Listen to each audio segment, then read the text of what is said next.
Assalamualaikum warahmatullahi wabarakatuh. Kembali membersamai teman-teman belajar Sinau bareng belajar bareng. Dan hari ini kita akan belajar tentang komunikasi pembelajaran di era digital yang diampu oleh Ibu dosen Ida Faridah Laili, Magister Pendidikan. Dan teman-teman, hari ini kita akan belajar tentang konsep, karakteristik, dan media komunikasi. Yuk belajar bersama tentang komunikasi hari ini.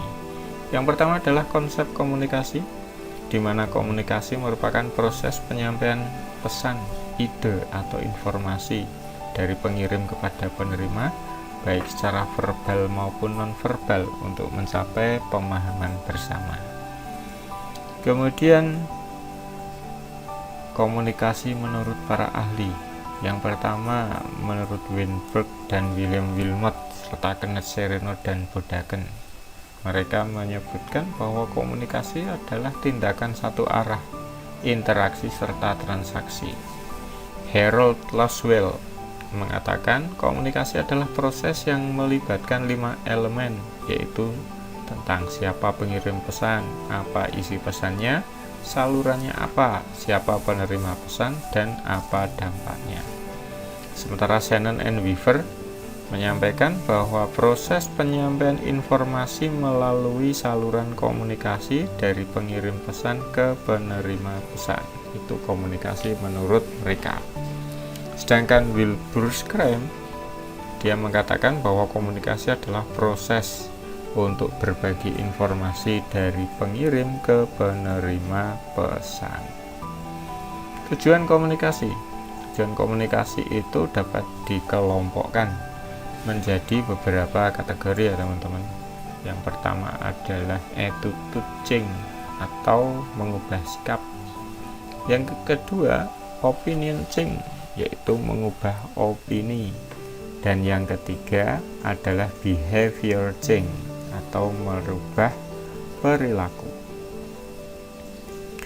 Kemudian karakteristik komunikasi. Bagaimana tahu karakteristik komunikasi itu?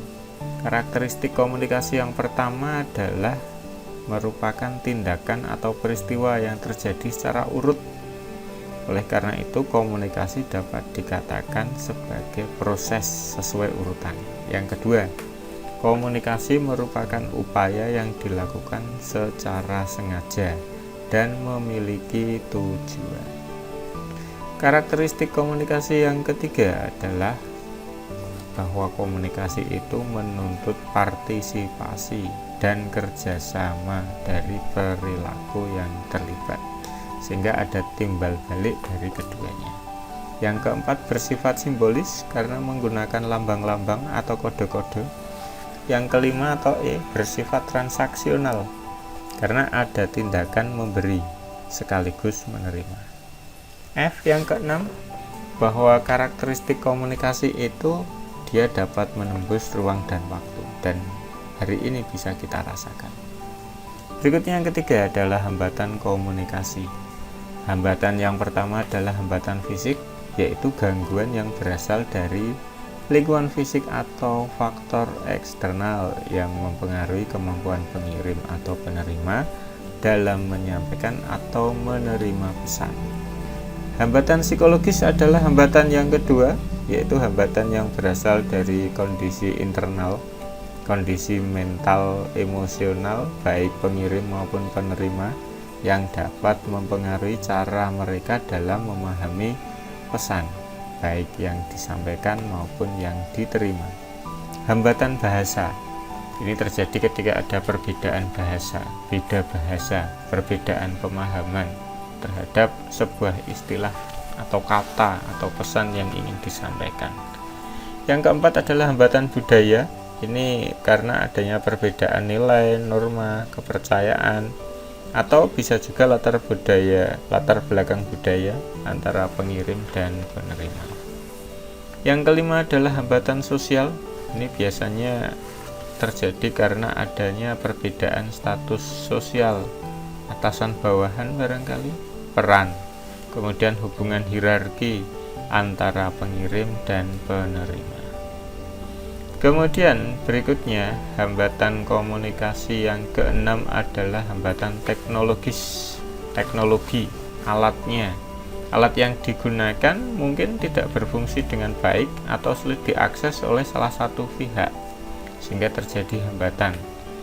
Kemudian yang ketujuh adalah hambatan sosio-antropsikologis, terdiri dari hambatan sosiologis, hambatan antropologi, psikologis, hambatan semantik, serta hambatan ekologis. Kemudian teman-teman, media komunikasi.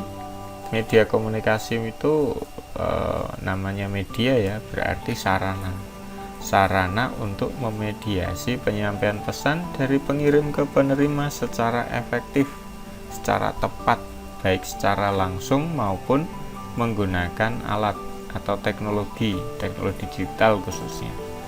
Dan di era modern ini, media komunikasi dan komunikasi massa untuk banyak orang itu memungkinkan penyebaran informasinya itu secara cepat, secara luas, serentak, spreading, sehingga penting didukung dengan literasi digital agar dapat dimanfaatkan secara bijak.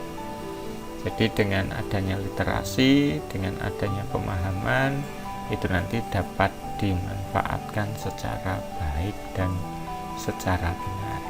Akhirnya, kesimpulannya adalah komunikasi merupakan proses penyampaian informasi, ide, atau perasaan dari pengirim ke penerima untuk mencapai pemahaman bersama. Dan itu melibatkan unsur-unsur komunikasi serta media komunikasi untuk berbagi informasi dan mempengaruhi sikap serta perilaku kita. Dan demikian belajar singkat kita hari ini tentang komunikasi. Mudah-mudahan bermanfaat. Sampai ketemu lagi di belajar bersama berikutnya. Sinau bareng, belajar bareng, pinter bareng. Wassalamualaikum warahmatullahi wabarakatuh.